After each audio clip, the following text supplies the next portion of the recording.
Dalam perjalanan investasi saya, banyak sekali melakukan kesalahan-kesalahan yang mengakibatkan kerugian cukup besar, dan itulah yang menjadi pembelajaran di dalam investasi saya.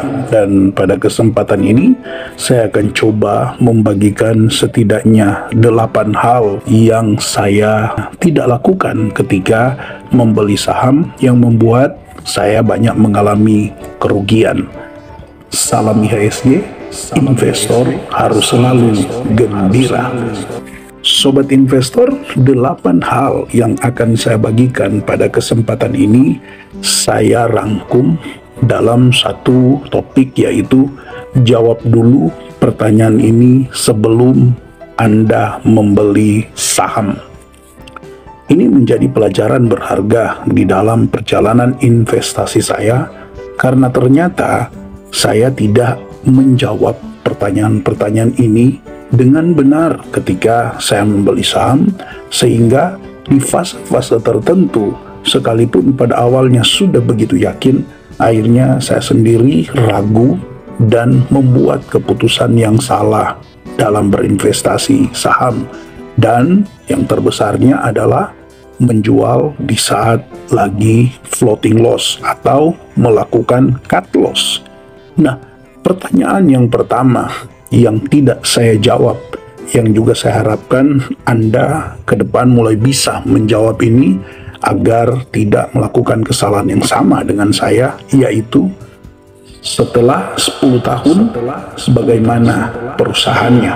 Nah, ini yang saya tidak jawab. Saya berpikir valuasinya sudah bagus dan saya juga suka dengan saham tersebut sampai saya membelinya, tanpa saya berpikir bahwa saham ini 10 tahun ke depan akan jadi seperti apa. Akibatnya, ketika saya tidak punya jawaban yang tepat tentang pertanyaan ini, bahkan saya baik sengaja maupun tidak sengaja memang tidak menjawab pertanyaan ini.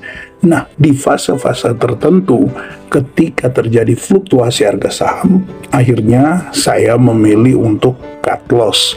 Dari yang awalnya begitu yakin dengan perusahaan yang sahamnya saya beli, dengan tujuan untuk berinvestasi jangka panjang, tapi akhirnya cut loss. Yang kedua, pertanyaannya saya tidak jawab adalah ownernya siapa. Nah, ini memang hal ini sulit juga untuk bagi sebagian besar investor pemula.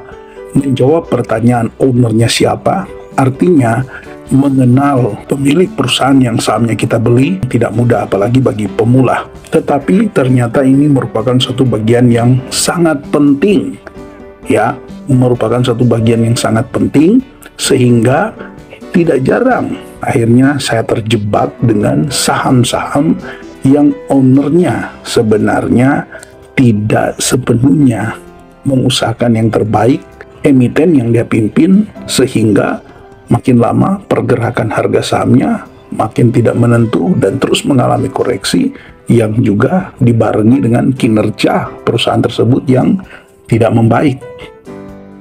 Yang ketiga, pertanyaan yang saya tidak jawab adalah harga wajarnya berapa. Nah, ini seringkali bagi investor pemula malas untuk belajar mencari harga wajar suatu saham.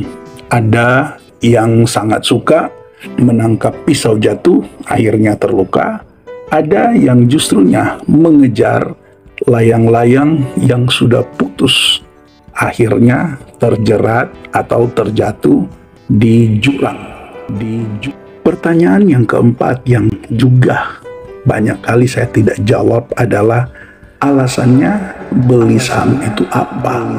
Itu pasti kalau mau dijawab secara gamblang tanpa mau berpikir panjang, kalaupun dituntut untuk menjawab, pastilah jawabannya ya mau cari untung, ya gitu aja.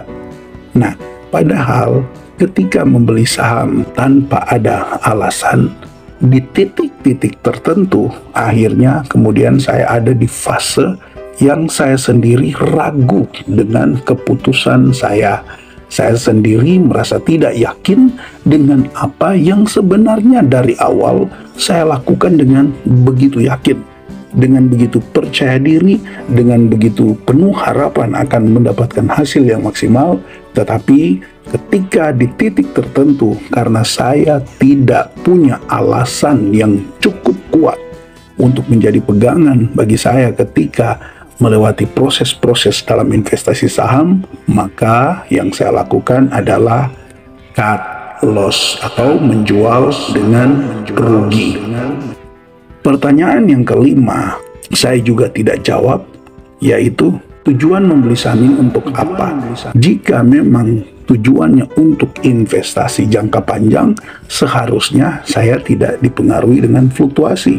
Cukup saja dengan melakukan analisa. Selama saham tersebut emitennya masih bagus, mencetak laba, dan apalagi terus bertumbuh, sebenarnya aman saja.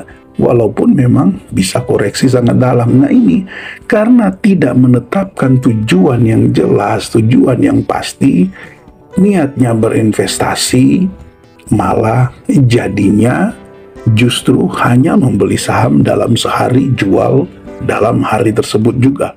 Padahal sebenarnya tidak berniat untuk menjadi trader, karena memang saya dari awal berinvestasi memang tujuannya mau jadi investor. Karena tidak menjawab pertanyaan tujuan untuk membeli saham tersebut, saya kehilangan arah. Saya tidak tahu lagi tujuannya kemana. Mau mengandalkan dividen, ketika dividen dibagikan akhirnya koreksi cukup dalam, jadi takut. Beberapa kali juga terjebak dengan hal seperti itu. Ya akhirnya saya menjual. Tunggu 1-2 bulan kemudian harganya naik lagi, bahkan melampaui all time high-nya waktu dia membagikan dividen. Nah ini karena tidak menjawab pertanyaan, tujuannya tidak jelas. Maksudnya mau beli untuk karena dividen, ketika koreksi saat ex-date langsung takut, yaitu karena tidak punya tujuan yang jelas. Nah pertanyaan yang keenam yang saya tidak jawab adalah metodenya apa? Masih berkaitan dengan apa yang saya sampaikan tadi. Ketika saya tidak punya metode yang jelas untuk berinvestasi, yang terjadi niatnya ingin berinvestasi, malah jadinya berjudi. Akhirnya menjadi seorang investor rasa penjudi. Karena apa? Karena tidak punya metode yang jelas. Ini yang saya tidak jawab juga tentang metode. Bahwa ternyata dalam investasi saham itu butuh metode yang jelas, disesuaikan dengan kemampuan, dan disesuaikan juga dengan tujuan investasi, sehingga itu bisa membawa hasil yang memuaskan. Dan pertanyaan ketujuh yang saya tidak jawab adalah berapa besar resikonya. Waktu awal membeli begitu yakin, bahkan koreksi sampai 50% itu tidak apa-apa. Tapi kenyataannya seiring waktu, jangankan 50%, koreksi 5% aja sudah takut. Koreksi 10% apalagi, kebanyakan langsung cut loss. Nah setelah cut loss, ujung-ujungnya sahamnya kembali naik. Nyesel, nggak ada gunanya. Nah ini tidak menentukan dulu berapa besar resiko yang bisa diambil dengan benar. Kadang menentukan batasan resiko itu cuma berdasarkan emosi, cuma berdasarkan asumsi, tanpa berdasarkan pada pembelajaran yang benar, tanpa berdasarkan pada logika benar, yang juga seringkali membuat saya gagal dalam hal ini, yaitu dalam menanggung resiko, adalah seringnya saya berinvestasi menggunakan uang panas. Maka ketika harganya turun itu jadi takut dan langsung cepat-cepat memilih untuk cut loss. Dan itu yang terjadi. Dan pertanyaan terakhir yang tidak saya jawab sebelum membeli saham adalah berapa lama akan menunggu. Nah pertanyaan-pertanyaan ini mungkin beberapa poin terdengar sama. Tetapi ketika masuk kepada poin yang ke-8 ini, berapa lama akan menunggu, kebanyakan saya juga gagal dalam hal ini. Saya tidak punya ketetapan untuk menentukan berapa lama saya bisa menunggu saham ini sampai dia naik, dan berapa lama saya bisa menunggu sekalipun saham ini mengalami penurunan yang dalam. Maka yang terjadi dalam investasi saya adalah seringkali waktu itu menjadi sesuatu yang menakutkan. Takut ketika dia naik nanti turun lagi, akhirnya benar-benar terjadi. Ketika dia turun hanya untuk sementara, saya berpikir kalau dia sudah naik, dia turun, berarti dia bisa turun lebih jauh lagi, maka jual. Begitu juga sebaliknya, takut ketika dia turun, akhirnya memilih untuk menjual. Nah, ini juga disebabkan karena ketidakmampuan saya dalam menentukan berapa lama waktu akan menunggu saham tersebut. 8 hal ini yang menjadi pertanyaan yang sebenarnya saya lewatkan selama ini dalam berinvestasi, sehingga membuat saya mengalami kerugian yang cukup besar.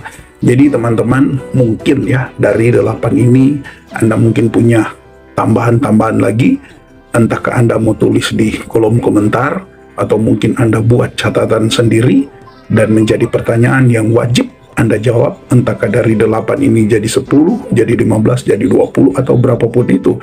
Harapannya apa yang saya bagikan ini bisa membuat Anda berpikir lebih jelas lagi dalam berinvestasi dan mengambil keputusan dengan benar di dalam setiap kali Anda membeli saham. Oke, tetap semangat berinvestasi. Salam IHSG, investor harus selalu gembira.